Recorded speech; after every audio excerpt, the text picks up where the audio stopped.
This video is brought to you by my two books, Practical Music Theory for the Rock Guitarist and The Blues Guitar Bible.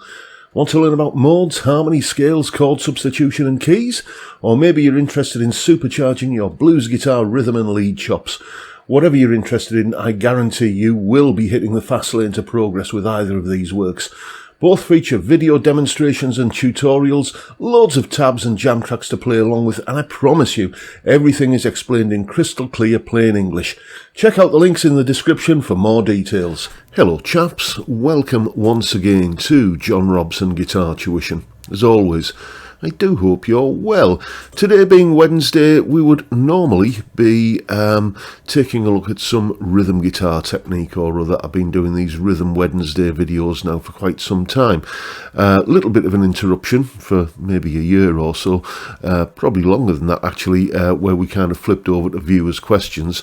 But those viewers' questions kind of started drying up a little bit, and so we went back to doing the Rhythm Wednesday thing.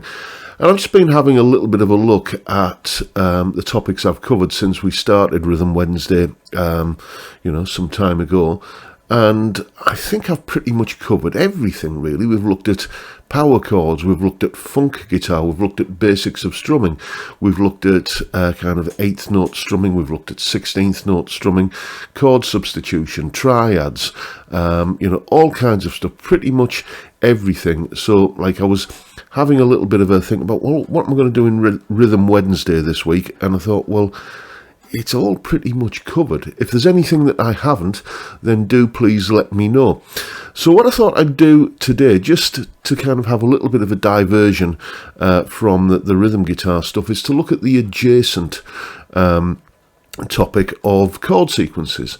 Understanding chord sequences is vital if you want to write songs, but it's also massively important if you have no interest in writing your own songs, because if you understand how chord sequences work, it makes learning and figuring out by ear and being able to remember songs that you're trying to learn, other people's songs, much more easy to get a handle on. So that's what we're going to be doing for the next few weeks, taking a look at some basic songwriting and chord sequence kind of ideas to give you a little bit of a handle on how chords go together.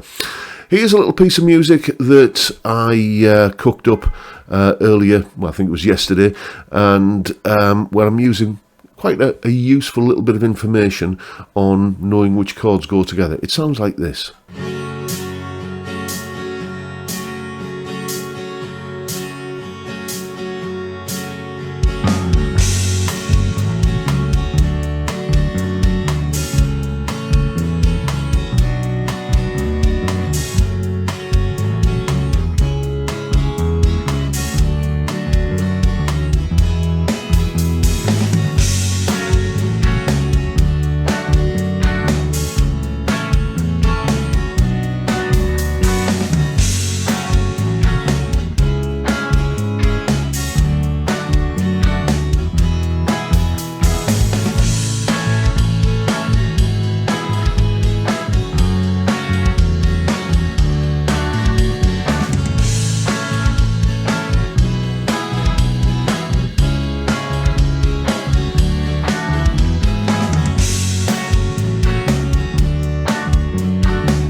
So, as I said, that piece of music there was cooked up using, I think, one of the most fundamental basic bits of information when it comes to understanding how chords go together. So, let's take a little bit of a look at what's going on. Here is the explanation. Okay, a big light bulb moment for me when I was sort of cutting my teeth as a guitar player was to spot that there was a very, very significant relationship between some bar chord shapes, these to be precise. If I play an A chord there, I can go to a D chord and then an E chord like that. Okay, and I didn't know that I'd stumbled across what the 1, 4 and 5 chords were in every key. I just knew that these 3 major chords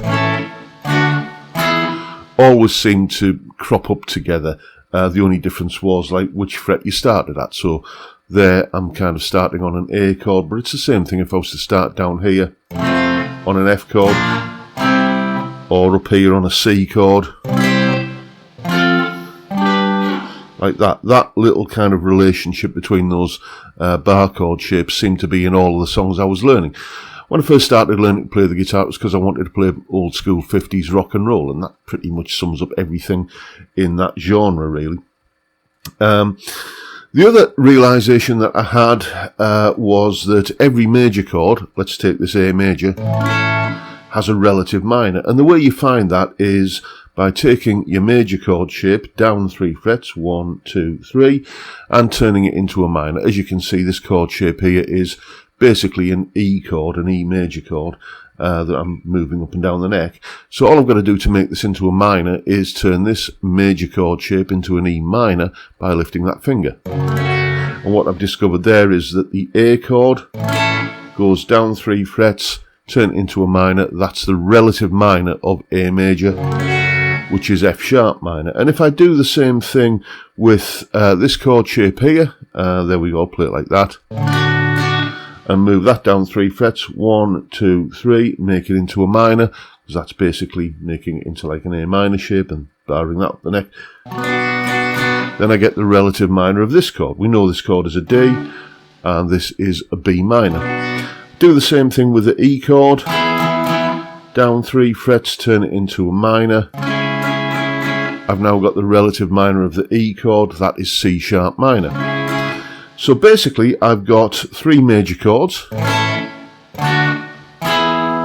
and 3 minor chords. Those are the 3 major and 3 minor chords in the key of whatever chord I started on, in this case A major. Right, so I can put those chords into any order and it will always kind of work. Let's put them into ascending order from the A. We go A, then the next chord up would be B minor, then C sharp minor, then D major, E major, then F sharp minor, which you could play down there, I suppose up here, like that.